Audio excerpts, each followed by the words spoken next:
It's nice to speak with you again, Mary. We've done great interviews in the past, and today I'm looking forward to hearing a new topic you have, which is smarter supply chains. Before we start, can you provide a brief background of yourself? Sure. Hi, Dustin. Really glad to speak with you again. It's always interesting to hear your perspectives and your experience in this space. Um, my background is I spent close to 15 years as a high risk lender. So I was in the financial world, and then I had a consulting firm, a strategy consulting firm for another 15 years or so.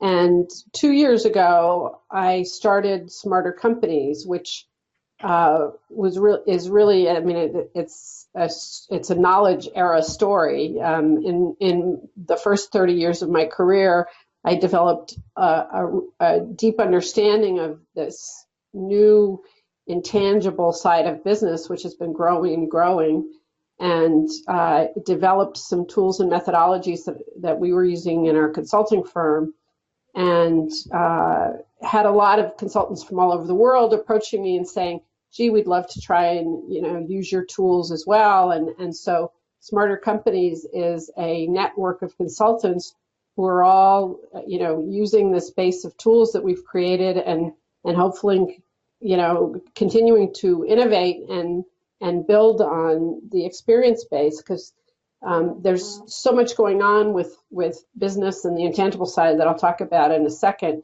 And so, that's my mission, is to help people see and measure and really bring their organizations to a new level of performance and value creation by paying attention to these intangibles. Can we start by talking about what are smarter supply chains? Sure. So, it's interesting in this new course that we're launching actually next week, called Building Smarter Companies. One of the key examples that we use throughout is Federal Express.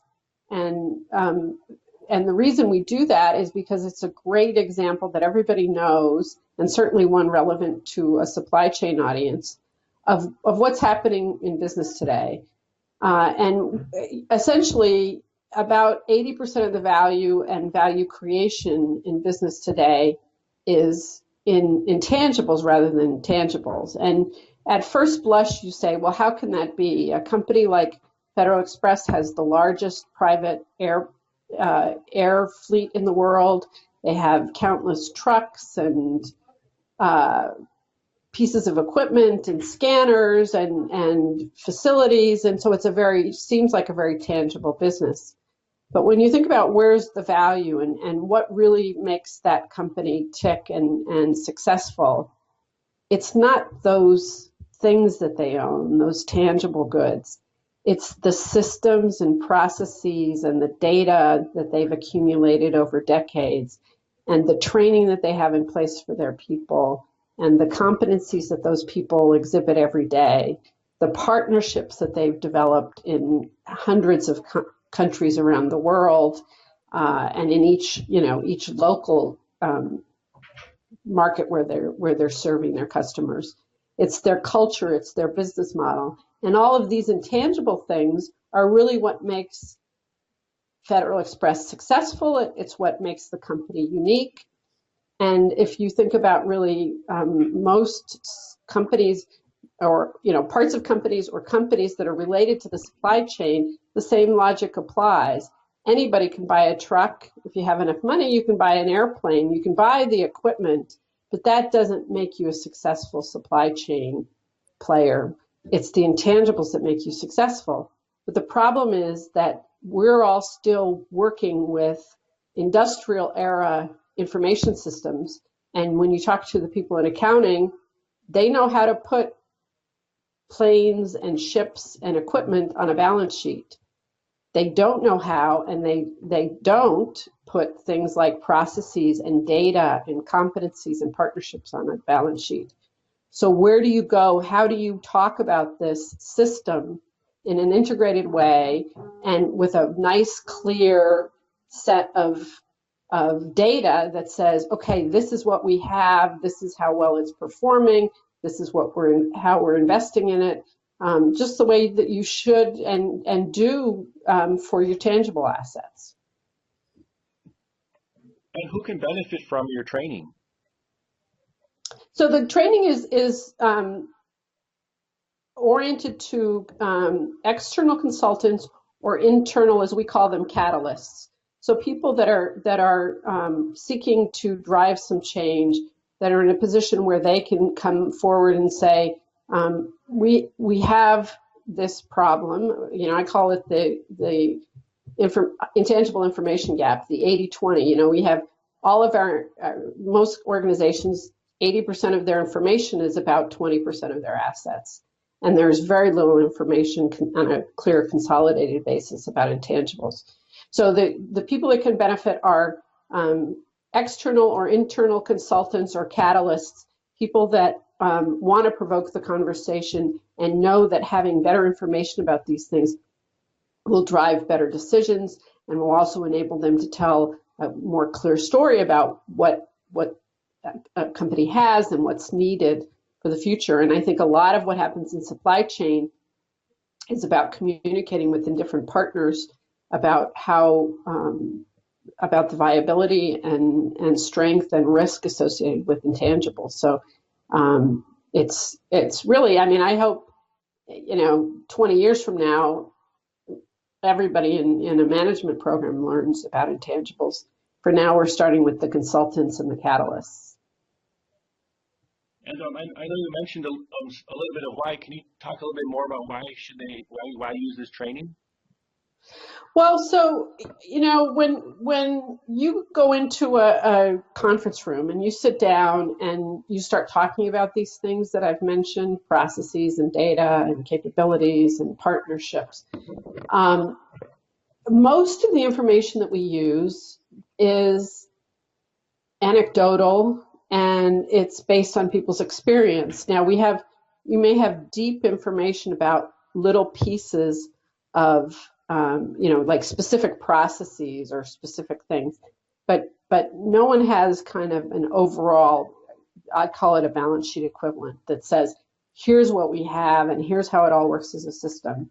So what happens if all the information is kind of in people's heads, if they're making their own judgments about how well things are working, then you're never going to be able to make the progress you want to, because you're going to spend all this time discussing or arguing between yourselves about, you know, is it working? Is it not working? How well is it working? You know, are we at risk? Are we not at risk? All of these things are things that can be quantified and identified and managed. It's just most people haven't been trained to do it. So, you know, why should you do it? Because you're going to help. There are, you know, two basic reasons. You know, one is you're going to make better decisions, and two, you're going to be able to tell a better story.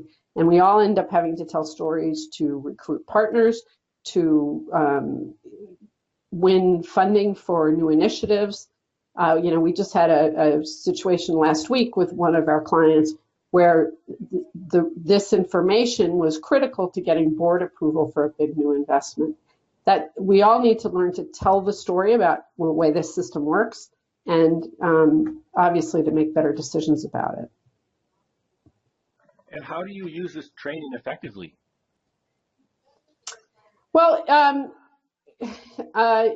it's interesting because one of the things that we teach is that there's not one right framework for every organization.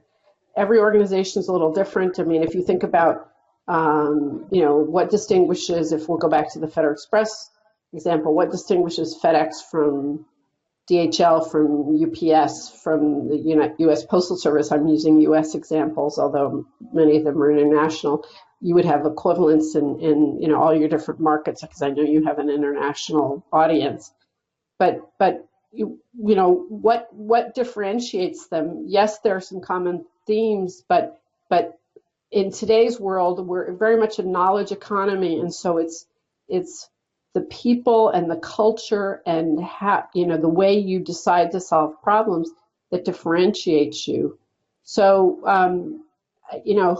how do you use it? What we're really training people to do with the Smarter Companies process, and I'll just mention the process quickly because I think that helps make it clearer, is that we're teaching people how to go on a journey to map and measure and drive results with the unique intangible set that a company has. So there are 4 steps in the process, and it's a continuous process, and we have a module for each one. So the first one is matter. So why do intangibles matter, and how are they related to your goals, and how do they drive financial results?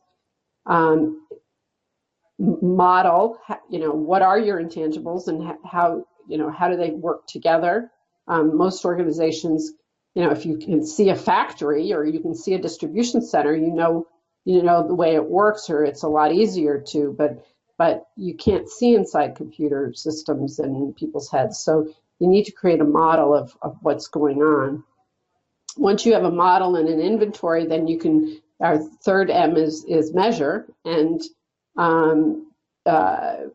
people are not nearly as disciplined as they could be about measuring intangibles. We teach 3 basic families of solutions. One is financial measurement, another is quantitative, and the other is qualitative.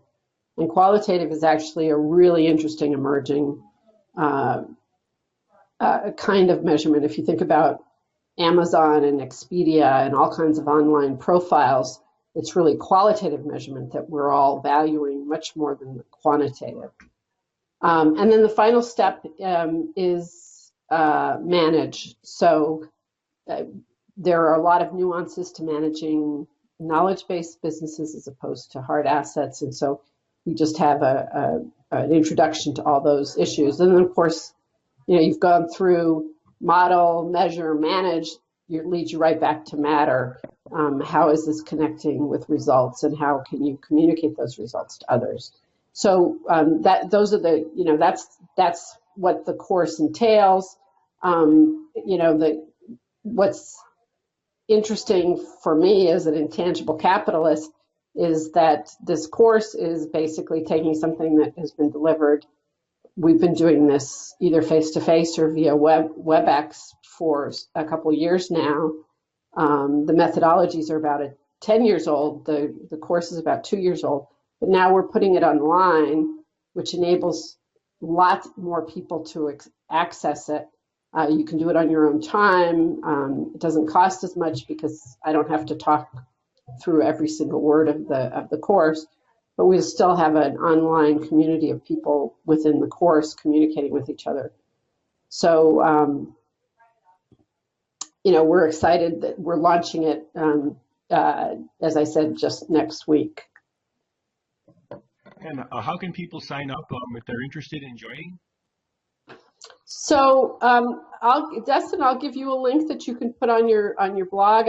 I've got a little page on my site that says Smarter Supply Chains, and explains to people that if they're interested in hearing more, I have a series of 3 articles that talks about how this process,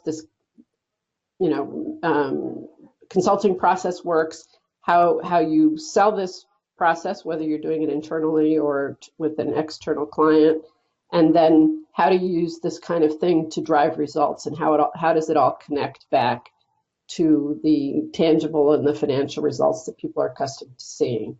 So, if people are interested, even if they don't want to take the course, they can read these 3 posts and learn a little bit about it. And then if they want to, I'd really love to have some people from the supply chain world join in the conversation. One of the things that's really fun about all the trainings that we've done to date are that we have people from diverse fields that come in, and the participants end up learning a ton from each other, because if you have an innovation consultant and evaluation consultant, they each have a deep expertise that they bring to each other. Although, as I said, I think it'd be interesting to have a version of this course just for supply chain people too. So maybe we can talk about that someday. Yep, I look forward to reading those three articles you mentioned and getting more awareness of your course so that we can have more of a learning community regarding smarter supply chains. That'd be great. I'd love to. Thanks. I'll talk to you next time. Thanks, Dustin.